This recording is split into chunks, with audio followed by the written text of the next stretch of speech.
all in all, I've tried not to hurt people. I once in a while, I think maybe I'm a little politically incorrect, but that's part of who I am. For almost 40 years, one of the most powerful women in Hollywood refused to speak to her. There were no interviews, no invitations, and no eye contact at parties. When Anjelica Huston finally revealed what Oprah Winfrey did to her after that infamous Oscar night in 1986, the internet exploded with reactions. But the feud with Oprah was just the beginning of her story. What Anjelica exposed about the men who nearly destroyed her will leave you completely stunned. The Oscar that started a 40-year feud. It was March 24, 1986, and the Dorothy Chandler Pavilion in Los Angeles was filled with the biggest stars in Hollywood. Nearly 38 million people were watching the 58th Academy Awards from their living rooms across America. The category that everyone was talking about was Best Supporting Actress, and the tension inside that room was absolutely electric. Anjelica Huston was sitting in the audience that night, nominated for her role as the scheming Melrose Prizzi in the dark comedy Prizzi's Honor. Oprah Winfrey was also sitting in that same audience, and her powerful performance as Sophia in The Color Purple had earned her a nomination in her very first film role ever. The Color Purple had received 11 Academy Award nominations that evening, and almost everyone in Hollywood expected Oprah to take home at least one of those golden statues by the end of the night. When the presenter opened the envelope and read the name of the winner, the name that echoed through the auditorium was Anjelica Huston. Oprah smiled graciously for all the cameras that were pointed at her face. She applauded politely along with everyone else in the audience. But according to what Anjelica revealed many years later, something fundamental shifted between them in that moment, and that shift would last for nearly 4 decades. In a bombshell interview that she gave to Vulture magazine in May of 2019, Anjelica finally decided to break her silence about what happened after that famous Oscar night. She revealed to the interviewer that Oprah Winfrey had never spoken a single word to her since that evening in 1986. The silence had lasted for almost 40 years without interruption. Oprah had never invited Anjelica onto her legendary talk show, even as Anjelica went on to become one of the most respected actresses in Hollywood. There had been no congratulations from Oprah after any of her successes. There had been no friendly encounters at any of the industry events they both attended. There had been nothing but cold and deliberate silence. But it got even worse than simple avoidance. Anjelica described an encounter at a private Academy Awards party many years after that fateful night. She had been standing in the middle of an engaging conversation with the legendary actor Clint Eastwood when Oprah Winfrey walked directly toward the two of them. Instead of joining their conversation or even acknowledging that Anjelica was standing right there, Oprah positioned herself physically between them with her back turned completely to Anjelica. In that shocking moment, Anjelica suddenly found herself staring at the back of Oprah's head, while the media mogul chatted pleasantly with Eastwood as if Anjelica did not exist at all. When the interviewer asked Anjelica why she believed Oprah had treated her this way for so many years, Anjelica did not hesitate with her answer. She told the interviewer that nobody else in the world would dislike her so intensely as to literally come between her and another person she was speaking with in that manner. The implication of her words was crystal clear. Anjelica believed that Oprah had never forgiven her for winning that Oscar back in 1986. The context surrounding that ceremony made the situation even more fascinating. The Color Purple was supposed to have been a triumphant evening for everyone involved with that remarkable film. Steven Spielberg had directed it, and the movie featured breakthrough performances from Whoopi Goldberg, Oprah Winfrey, and Margaret Avery. Those 11 nominations had seemed to guarantee multiple wins. Instead, something shocking happened. The Color Purple went home that night completely empty-handed. The film did not win a single award in any category. It tied with The Turning Point as the most nominated film in Academy history to win absolutely nothing. For Oprah, who would later admit that the night had been one of the most horrible experiences of her entire life. The sting must have been almost unbearable. And standing right there accepting the award that so many people believed should have gone to Oprah was Anjelica Huston. Despite the decades of silence, Anjelica made a point of saying that she genuinely admired Oprah and acknowledged her remarkable accomplishments. But the wound clearly still existed on both sides. What made these revelations even more remarkable was the context of everything else she had survived. The Oscar she won that night came after decades of pain and abuse that she had kept hidden. The feud with Oprah was actually one of the least traumatic things she had endured, because the men in her life had done far worse. The movie star who broke her heart for 17 years. His name was Jack Nicholson, and he was one of the biggest movie stars on the planet. For 17 long years, he systematically destroyed Anjelica Huston's heart while she stood by his side and smiled for all the cameras that followed them everywhere they went. They met each other at his 36th birthday party in April of 1973. Anjelica was just 21 years old at the time, and she was still reeling from personal tragedy while searching desperately for stability. When the door of his beautiful home on Mulholland Drive opened that evening, and she saw that famous smile for the first time, she fell instantly and completely in love with him. They danced together all night long at that party. She stayed over at his house after everyone else had gone home, and that was how one of the most toxic relationships in Hollywood history began. The cheating started almost immediately after they became a couple. Shortly after they had begun dating, Jack canceled one of their early dates by claiming that he had a prior commitment. That very same night, Anjelica walked into a restaurant and discovered the painful truth. There was Jack, sitting with his arm wrapped intimately around his ex-girlfriend, Michelle Phillips, of the Mamas and the Papas. He had lied directly to her face so he could spend the evening with another woman. A reasonable person might have walked away right then. But Anjelica was young and emotionally damaged, and she was desperately seeking the love she had never received from her own distant father. So she decided to forgive Jack, and she moved into his home on Mulholland Drive. The humiliations that followed over the next 17 years were constant and completely public. At a Carole King concert, singer Joni Mitchell positioned herself between Jack's legs and stayed there for the entire show, while Anjelica sat nearby watching her boyfriend enjoy the attention of another woman. At the Cannes Film Festival, Jack abandoned Anjelica on the sidewalk so he could ride off on motorbikes with attractive French women who had caught his eye. He did not even attempt to hide what he was doing from anyone. Anjelica developed a coping mechanism that revealed how normalized this terrible behavior had become.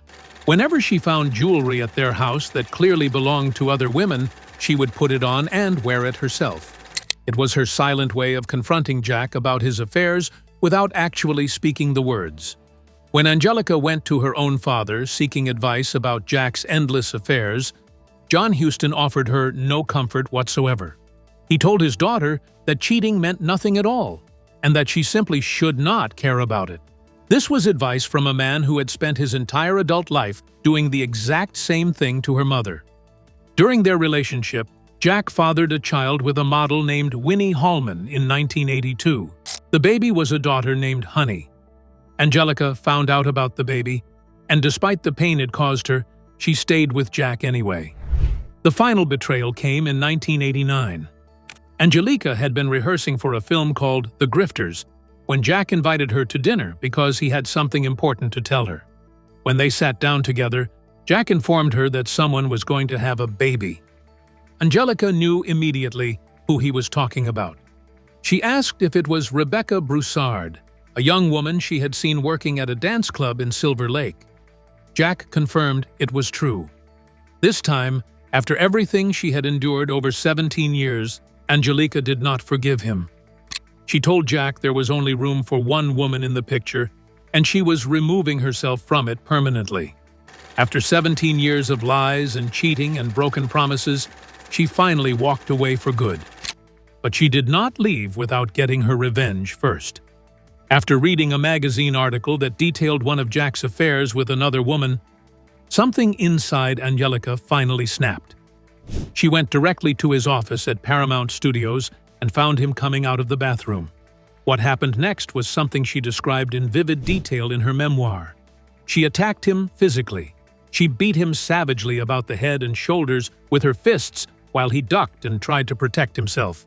She went at him like a prize fighter, raining punches while he cowered beneath her fury. Days later, Jack called her on the telephone. He told her she had really landed some serious blows, and he was bruised all over his body. Her response was absolutely perfect. She told him he was welcome and he deserved every single punch. And then they both laughed together. She later reflected that it was tragic, really, but it was finally over. Jack sent her a parting gift that captured their strange relationship. It was a pearl and diamond bracelet that Frank Sinatra had once given to Ava Gardner. The card read, "These pearls from your swine." Anjelica kept the bracelet, but she never went back to Jack Nicholson. Then came the actor who beat her at a Beverly Hills party. If Jack Nicholson broke her heart slowly over 17 years, Ryan O'Neal tried to break her body in a single terrifying night. During one of her separations from Jack in the mid-1970s, Anjelica met Ryan O'Neal at a party in Los Angeles.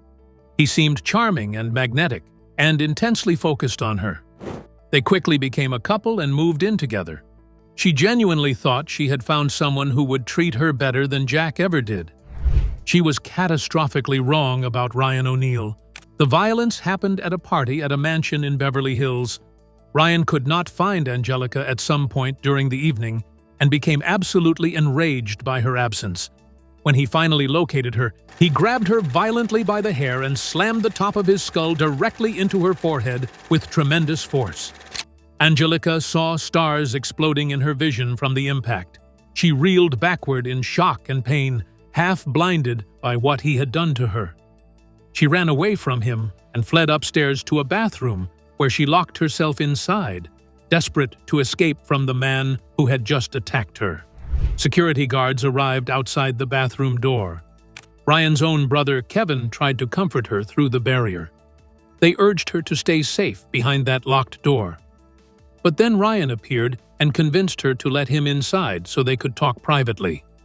The moment she unlocked that bathroom door was a terrible mistake.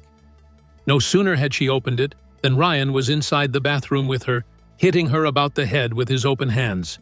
He continued the assault until he abruptly stopped and simply walked away, leaving her battered and traumatized. When Anjelica made it back home later that night, she found Ryan in their bedroom holding an ice pack against his own head. He made a casual remark about having quite a headache.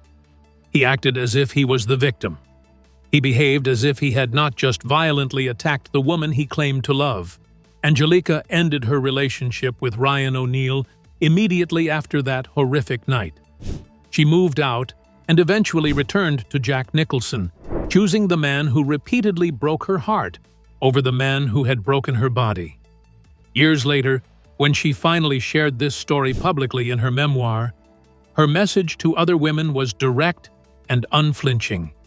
She told them to move and get out, and not stick around. She declared that any man who lifts a hand against a woman is a coward.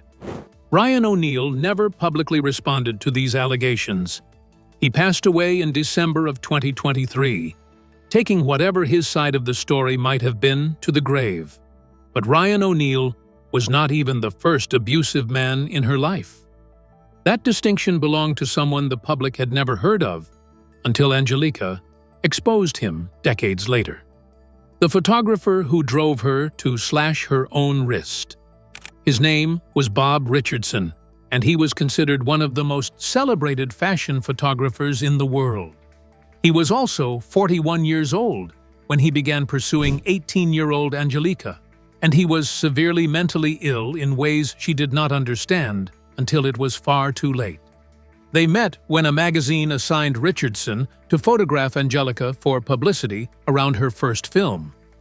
He arrived in a small car with a poodle in the back seat and they raced off to a beach where he proceeded to mesmerize her. He had her crying and reaching toward the sun during the shoot. She was captivated by his intensity and his artistic vision. What she did not know was that Richardson had been diagnosed with schizophrenia at age 22. He also suffered from bipolar disorder and experienced vivid hallucinations. He had been hospitalized in a straitjacket in a padded cell during a severe breakdown. The ashtrays talked to him. His mind was a battlefield that Anjelica was completely unprepared to navigate. They moved in together at the famous Chelsea Hotel in New York. For nearly 4 years, they lived in chaos, smoking opium and collaborating on fashion shoots. From the outside, it might have looked like bohemian romance. From the inside, it was psychological torture. Richardson would fly into terrifying rages without any warning. He would scream and destroy things and make Anjelica feel like everything was her fault. Then, he would retreat into cold silence for days at a time. She never knew which version of him she would encounter each morning. She did not understand his moods were symptoms of mental illness. She believed she was somehow failing him. She thought if she could love him better, he would stop hurting her. The relationship pushed her to a breaking point that nearly ended her life. One morning, after 4 days of one of Richardson's cruel silent treatments, Anjelica could not take it anymore. She walked into the bathroom at the Chelsea Hotel, picked up a razor blade, and drew it across her left wrist. Blood spurted from the wound as she ran back to the bedroom where Richardson sat in his cold silence. She held up her bleeding wrist and cried out to him. She asked if this would finally make him love her. She survived that self-harm attempt, but she stayed with Richardson for 3 more years after that terrible morning. 3 more years of psychological abuse. 3 more years of walking on eggshells around a man whose mind was at war with itself. The relationship finally ended during a trip to Mexico. One evening, she shared a quiet drink with her father. When she returned to Richardson, he erupted in violent rage and hurled a bottle directly at her. That was the moment she found the courage to leave. When they returned to Los Angeles, Anjelica walked away from Bob Richardson and never looked back. To understand why Anjelica kept choosing men who hurt her, you have to understand the first man who broke her heart. The father who was never there. Her father, John Huston, was one of the most legendary directors in Hollywood history. He made classics like The Maltese Falcon, The African Queen, and The Treasure of the Sierra Madre.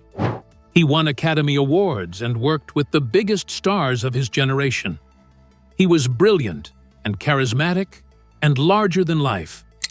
He was also completely absent when his daughter needed him most. When Anjelica was born on July 8, 1951, John Huston was not at the hospital. He was thousands of miles away in Uganda, filming The African Queen with Humphrey Bogart and Katharine Hepburn. The news of her birth had to be delivered by a barefoot runner who carried a telegram for 2 days through the African wilderness just to reach him. When John received word that he had a daughter, he did not rush home. He acknowledged the message and went back to work. This became the pattern of her entire childhood. Her father was always somewhere else, making another film, having another affair, living another adventure that did not include his family. Before Anjelica turned 1, her father began cheating on her mother. He was directing Moulin Rouge, and her mother Enrica desperately wanted a role in it. She was talented and beautiful, and his wife. John denied her the part and began an affair with the actress he cast instead. That affair continued for years. The infidelities never stopped. John collected mistresses the way other men collect art. He disappeared for months at a time. He started secret families with other women. He broke Enrica's heart repeatedly while young Anjelica watched her mother fall apart. When Anjelica was 17, she wanted to audition for Franco Zeffirelli's Romeo and Juliet. Auditions were being held at her school in London. She was excited about this opportunity. Her father crushed that dream. John wrote directly to Zeffirelli and forbade the audition. If his daughter was going to act, It would be under his direction only. He cast her instead in his own film, A Walk with Love and Death. The experience was a disaster. Critics were brutal. One described her performance as perfectly blank and supremely inept. The film flopped, and Anjelica was devastated. And then her mother died. The tragedy that shattered everything. On January 29, 1969, Anjelica was jolted awake late at night by a family friend delivering devastating news. Her mother, Enrica, had been killed in a car accident near Dijon in France. She was only 39 years old. Anjelica was just 17. Enrica had been driving alone when the crash occurred. She was pronounced dead at the scene. Her body was cremated. Just like that, the one person who had given Anjelica unconditional love was gone forever. John Huston flew in from Rome for the funeral, but the reunion between father and daughter was cold and distant. Anjelica later wrote that she could not recall a single embrace or any word of consolation from her father during that devastating time. Deep inside, she blamed him for the affairs that had broken her mother's spirit over the years. Looking back on that period, Anjelica admitted her mother's death drove her a little mad for 5 years. It was during this madness that she fell into the arms of Bob Richardson. When that relationship nearly killed her, she fell into the arms of Jack Nicholson. When Jack kept breaking her heart, she fell into the arms of Ryan O'Neal, who broke her body instead. The pattern was painfully clear. Anjelica kept choosing men who treated her the way her father had treated her mother. Distant, unfaithful, emotionally unavailable, occasionally cruel. She was trying to earn love from men incapable of giving it, just as she had spent her childhood trying to earn love from John Huston. It took decades for Anjelica to break free from this cycle, and ironically, it was her father who gave her the opportunity that changed everything, the comeback that silenced everyone. By the mid-1980s, Anjelica had survived more trauma than most people experience in a lifetime. An absent father, a dead mother, a photographer who drove her to attempt self-harm, an actor who beat her at a party, a movie star who cheated on her for 17 years, critics who said she had no talent. And then, her father offered her a role in his new film. Prizzi's Honor was a dark comedy about a New York crime family. Jack Nicholson was already cast as the leading man. John wanted Anjelica to play Meros Prizzi, the scheming granddaughter of the family patriarch. The situation was impossibly complicated. Working with her father, who had directed her disastrous debut 16 years earlier. Working with the man who kept breaking her heart. She had every reason to say no. She said yes instead. The salary negotiations were humiliating. When her agent asked for more than minimum wage, the response was vicious. They said they did not even want her in the movie. She was paid just $14,000 for a role that would transform her career. She also overheard a crew member saying her father was the director and her boyfriend was the star, and she had no talent whatsoever. In the past, those words might have destroyed her, but Anjelica was no longer the same broken woman who had fled from cruel reviews 16 years earlier. She had survived things that would have killed weaker people. She was ready to prove everyone wrong. Her performance, Meros Prizzi, was electric. Critics praised her as one of the highlights of the film. The movie was a hit, and when Oscar nominations were announced, Anjelica found herself competing against Oprah Winfrey. On March 24, 1986, Anjelica won the Academy Award. She became the first third-generation Oscar winner in Academy history. Her grandfather, Walter Huston, had won in 1948. Her father, John Huston, had won that same year.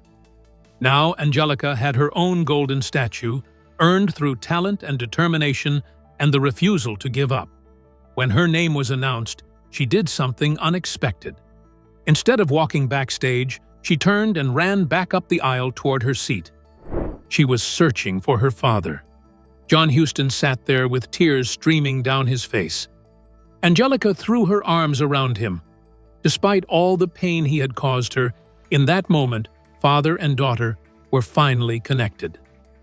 John Huston died the following year in August of 1987. But before he passed, he directed one final film called The Dead with Anjelica in the lead role.